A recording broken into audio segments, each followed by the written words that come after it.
aussi fascinante que féroce et fatale? Alors plongez dans l'univers extraordinaire de ce garçon apparemment très ordinaire et écoutez quelques extraits de l'histoire de Skandar et le vol de la licorne. À la fin de la journée, pendant qu'il attendait Kenna aux grilles de l'école, seul, comme toujours, Skandar révisait ses fiches pour l'examen. Soudain, il entendit un son qu'il aurait reconnu entre mille, le rire d'Owen. Il se forçait toujours de le rendre grave pour se donner l'air plus vieux, l'air d'un homme. Même si Skandar trouvait que ça le faisait surtout ressembler à une vache constipée prise d'une vilaine toux. « Je viens juste de les avoir !» protesta un garçon d'une voix aiguë. « Et je suis censé les partager avec mon petit frère. S'il te plaît, ne les... »« Garde-les, Roy !» aboya Owen. Les deux brutes avaient coincé un petit de CE1 contre un muret dans la cour. Le garçon avait la peau pâle, des taches de rousseur et des cheveux roux vifs qui rappelaient à Skandar ceux d'Aspen McGrath. « Hé !» cria-t-il en s'élançant dans leur direction. Il savait déjà qu'il allait le regretter, et peut-être même le payer d'un coup de poing dans le nez. Mais il ne pouvait pas laisser ce petit seul face à Owen. De toute façon, ce ne serait pas la première fois qu'Owen le frapperait. Il était en quelque sorte habitué.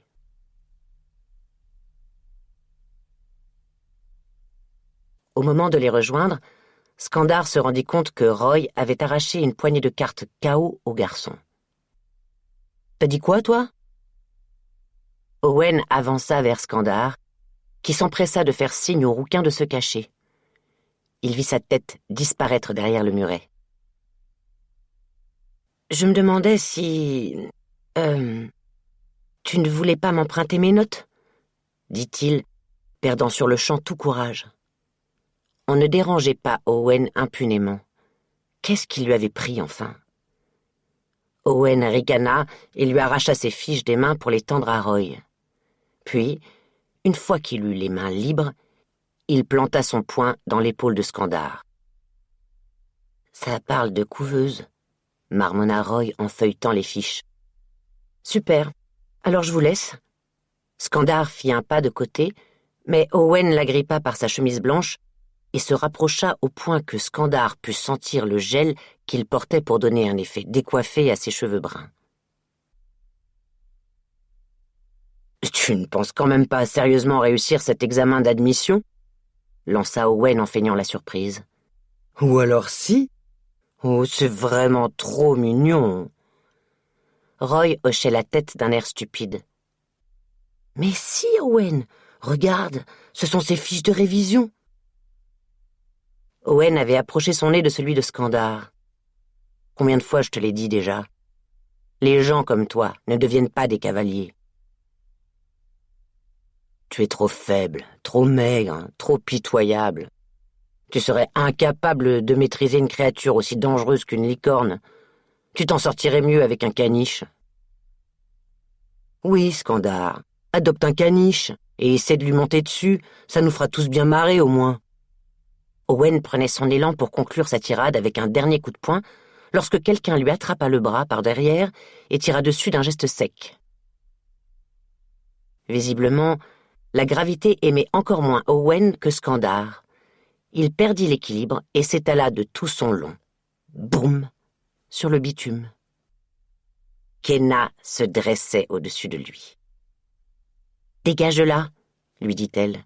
« Ou c'est pas seulement aux fesses que t'auras mal. » Ses yeux noisettes lançaient des éclairs menaçants, et Skandar ressentit une bouffée de fierté. Sa sœur était décidément la meilleure. Owen se dépêcha de se relever, puis il s'éloigna, suivi de près par Roy, qui tenait toujours les fiches de Skandar, ce qui n'échappa pas à Kenna. « Hé, c'est l'écriture de mon frère, non ? Reviens ici. » Et elle les prit en chasse jusqu'aux grilles de l'école. Skandar alla chercher le petit, le cœur battant à tout rompre. « Tu peux sortir maintenant. » Le rouquin vint s'asseoir à côté de lui sur le muret, l'air toujours apeuré. « Comment tu t'appelles ?» lui demanda Skandar avec gentillesse. George Norris, répondit le garçon en reniflant et en essuyant une larme. Je suis triste qu'il ait pris mes cartes. Il donna des petits coups de talon déçus dans le muret. Eh bien, George Norris, c'est ton jour de chance, car... Skandar sortit de son sac à dos sa propre collection de cartes représentant des licornes et des cavaliers. Je suis prêt à t'en donner 5 au prix imbattable de... rien du tout. Le visage de George s'éclaira aussitôt. Skandar étala les cartes devant lui. « Vas-y, tu peux choisir. » La bordure scintillante de l'aile d'une licorne brillait au soleil. George prit son temps pour faire sa sélection. Skandar s'interdit de grimacer en voyant certaines de ses cartes les plus rares disparaître dans la poche du garçon. « Oh, et la prochaine fois qu'Owen te menace, lui lança-t-il en se levant, dis-lui que tu connais bien ma sœur, Kenna Smith. »« C'est elle qui l'a fait tomber par terre ?» demanda George, les yeux écarquillés. « Elle est drôlement impressionnante. »« Terrifiante même !» rugit Kenna qui arrivait derrière Skandar. Il se plaqua une main sur la poitrine. « Au revoir, Skandar !» lui dit George en agitant la main gaiement. Kenna lui rendit ses fiches. « Owen t'embête encore ? Il faut me le dire si la situation dégénère. Il te force à faire ses devoirs ? C'est pour ça qu'il avait tes fiches ?» Contrairement à leur père, Kenna était au courant qu'Owen avait harcelé son frère pendant des années. Skandar évitait de lui en parler ces derniers temps. Ça la contrariait et elle était bien assez triste comme ça. « Personne ne me force à rien du tout, ne t'inquiète pas. C'est juste que... il y a beaucoup à faire à la maison. Papa n'est pas dans son état normal depuis la coupe. Il répète sans arrêt que l'arachné l'a privé de l'une des rares journées de bonheur de l'année. Il est toujours déprimé après. Mais cette fois, c'est... pire que jamais, conclut Skandar à sa place. Oui, je sais, Ken. Leur père avait regardé des images de la compétition en boucle, se repassant certains moments clés, mettant sur pause pour se focaliser sur des détails. Puis il était allé se coucher sans dîner, ni leur adresser un seul mot. « Et je sais que tu as ton... » Elle prit une inspiration avant d'aller au bout de sa phrase. « Examen demain. Mais le monde ne peut pas s'arrêter de tourner à cause de ça, tu sais. Parce que... je sais. » Skandar soupira. Il n'avait aucune envie d'entendre sa sœur lui dire combien ses chances de réussite étaient maigres. Il en était incapable après ce qui venait de se passer avec Owen et Roy. L'espoir d'un changement, d'un avenir loin d'ici, était ce qui rendait le quotidien supportable.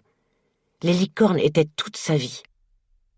Kenna avait été obligée de renoncer, et Skandar ne voulait pas tourner le dos à ce rêve, pas encore, pas tant que... « Ça va, Skar ?» Kenna le dévisageait. Il s'était planté au milieu du trottoir et un petit garçon avec un t-shirt de licorne qui ne marchait pas encore d'un pas très assuré dut le contourner. Skandar se remit en route et sa sœur insista. « C'est parce que les gens disent que l'île n'est pas sûre en ce moment ? Ça ne m'empêchera pas d'essayer d'ouvrir la porte de la couveuse, » s'entêta Skandar. Kenna lui donna un petit coup dans le bras. « Oh, mais regardez qui se prend pour un guerrier maintenant. Tu n'étais pas aussi courageux le soir où tu as trouvé ce faucheux tout rikiki dans ton lit. Si je peux faire éclore une licorne, je ferai en sorte qu'elle dévore toutes les bestioles que je déteste, » plaisanta-t-il. Et pourtant le visage de Kenna se referma, comme toujours lorsqu'il poussait la blague trop loin sur le sujet des licornes. Il n'en revenait toujours pas qu'elle ait échoué. Ils avaient prévu de vivre cette aventure ensemble. Kenna ouvrirait la voie, puis il la rejoindrait sur l'île 1 an plus tard. Leur père toucherait de l'argent, c'était le cas de toutes les familles dont un ou plusieurs enfants quittaient le continent, et ils seraient fiers. Grâce à eux, il irait mieux.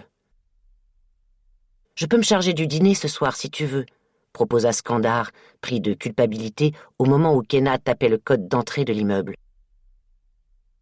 Ils montèrent à pied, car personne n'était encore venu réparer l'ascenseur cassé depuis des mois.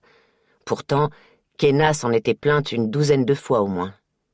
Leur étage, le 10e, sentait comme toujours le tabac froid et le vinaigre, et le néon devant le numéro 207 bourdonnait. Kenna glissa sa clé dans la serrure, mais la porte refusa de s'ouvrir. « Papa a encore mis le verrou !» Kenna tenta de le joindre sur son portable, une seconde fois, toujours rien. Elle frappa, encore et encore. Skandar appelait leur père à travers le petit jour sous la porte, la joue frottant la moquette gris boueux du couloir. Aucune réponse. « Ça ne sert à rien. » Kenna s'adossa à la porte et se laissa glisser à terre avant d'ajouter « On va devoir attendre qu'il se réveille et constate qu'on n'est pas rentré. Il finira bien par s'en rendre compte. Ce n'est pas comme si c'était la première fois. » Skandar s'assit à côté de sa sœur contre la porte. « On révise ?» lui proposa-t-elle. « Je vais te poser des questions. » Il hésita. « Tu es sûre de vouloir ?» Elle glissa une mèche de cheveux derrière son oreille, puis répéta le geste une seconde fois pour s'assurer que celle-ci ne bougerait pas, avant de se tourner vers Skandar et de pousser un soupir. « Écoute, je sais que j'ai été odieuse depuis que j'ai raté mon examen. Tu n'as pas... »« Si, » insista-t-elle.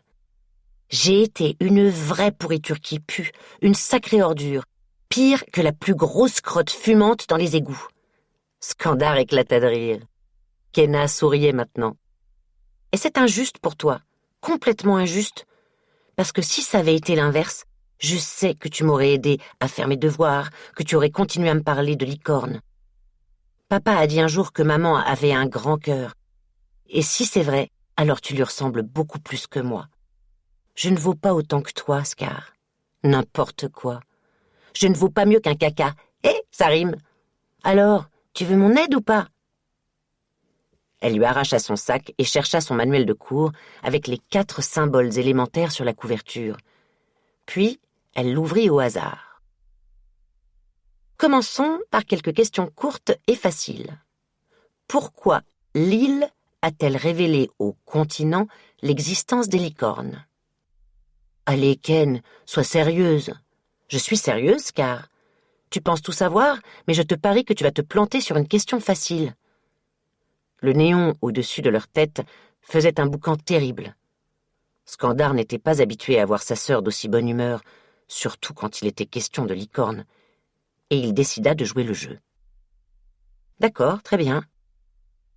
Il n'y avait pas assez d'adolescents de 13 ans destinés à voir éclore des licornes sur l'île, ce qui fait que la porte de la couveuse est restée fermée.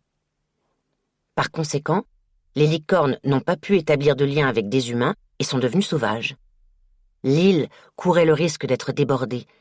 Elle avait donc besoin que des adolescents du continent essaient eux aussi d'ouvrir la porte. Quel a été le principal obstacle que l'île a rencontré quand elle a dit la vérité au continent ? Demanda Kenna tout en parcourant d'autres pages du manuel.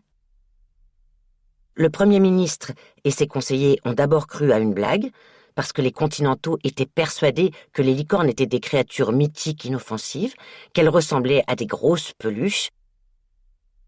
Et, l'encouragea Kenna, et que leurs crottes étaient de toutes les couleurs de l'arc-en-ciel. Ils échangèrent un sourire. Comme tous les enfants du continent, ils avaient entendu des histoires de l'époque où les licornes n'existaient que dans les contes. Mademoiselle Buntress leur avait dit qu'on les aurait pris pour des fous s'ils avaient prétendu que les licornes étaient réelles.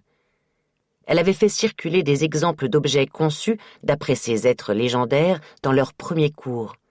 Une peluche rose avec des cils recourbés et un sourire, un bandeau à chevaux pailletés avec une corne argentée et une carte d'anniversaire brillante qui disait « Sois toujours toi-même, à moins d'avoir une licorne en toi, dans ce cas, sois toujours une licorne. » Puis, 15 ans auparavant, tout avait changé.